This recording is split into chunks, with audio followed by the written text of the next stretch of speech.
layers of books, magazines, or newspapers, or even a series of file cabinets standing close to each other can cut the radiation danger. In some parts of the country, there are storm cellars or outside vegetable storage cellars. They may be used as shelters from fallout. If you plan to use such a cellar, or your basement, or any other shelter, stock it with food and supplies. To equip and supply your shelter area, you need some of the same things you might take on a vacation camping trip. First, sleeping equipment to fit your shelter area. Folding cots, or sleeping bags and blankets. Then, food and water. There should be at least a 2-week supply. You'll want plenty of fruit juices and lots of your family's favorite canned foods. The drinking water supply should be rotated often to be sure it's fresh. And don't forget such basic needs as sugar, salt, pepper, and other seasoning that your family ordinarily uses. Now, some equipment. A radio is very important. It should be a battery portable with spare batteries. A transistorized radio is best, as the batteries last longer. Next, you need light in the form of flashlights and a battery-operated lantern. Then, a good first aid kit. Now, plates, cups, silverware. A can opener and a bottle opener are important. Add to these things enough closed containers to take care of garbage and human waste.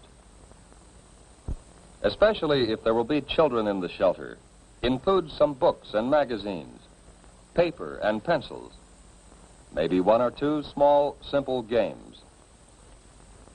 The best protection of all is the special shelter built according to specifications of your local civil defense organization.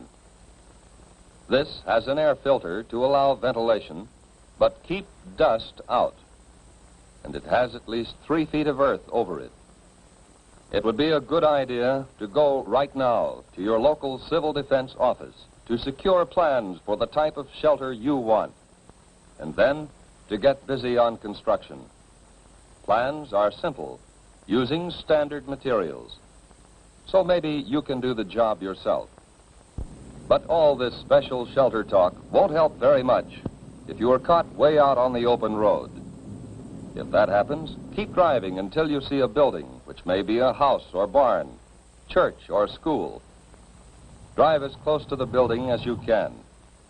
Then get yourself and your family out of the car and take cover in the building. If you live on a farm and have sufficient warning, get your animals under cover and give them enough food and water to last several days. And if you can, cover any piles of hay or harvested crops that may be outside. If the explosion has been some miles away, you will have time to fill tubs and other containers with water before fallout arrives. All locations where outside dust does not penetrate will be safe storage points for water. Whatever kind of shelter you find, settle down and make the best of it. If there are others with you, help them by being as calm as you can, and don't be discouraged. You can go out for very brief periods if you are well covered and keep the dust off your skin. Wear heavy boots or shoes and pants tucked in or tied around the bottom to keep dust out. If any dust gets on you, brush it off promptly. And when you have a chance, wash it off. That dust can burn your skin. But what happens if you do get exposed to a great deal of fallout? Food or water has been contaminated by the dust, internal damage may occur. When dust has been left on skin, there will be skin burns. When you have been near dust too long, there may be radiation sickness. Exposure can even cause death. If you have had considerable exposure, you will vomit and grow weak. But after a few hours, this sensation will pass, and by the next day, you may have had the last of it. Even if you have been exposed to excessive fallout, you may eat and drink just as you normally would. But don't force yourself. Whether you have had these symptoms or not, if civil defense radio announcements have said that radiation has been high in your section, keep an eye on your condition for the next few days. Watch especially for these developments in the 2 weeks following exposure. Return of nausea, sore throat, bruise spots developing without any known reason, loss of hair. These conditions, or nosebleed, or diarrhea, should be reported to a doctor or to the nearest first aid station set up under civil defense plans. Unless civil defense teams have warned that your area is still dangerously radioactive, you can get out and work to help yourself and help others.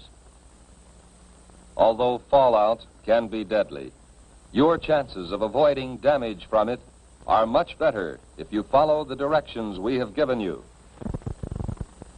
During an alert, keep your portable radio tuned to the Conelrad radio frequencies, 640 and 1240 on the AM dial, for the latest reports and advice. Right now, today, before there is an alert, take time to learn the Civil Defense 5 steps to safety. Learn warning signals and what they mean. Learn your community plan for emergency action. Learn protection from radioactive fallout. Learn first aid and home emergency preparedness steps. And learn how to use Conelrad, 640 or 1240 on the AM dial for official directions.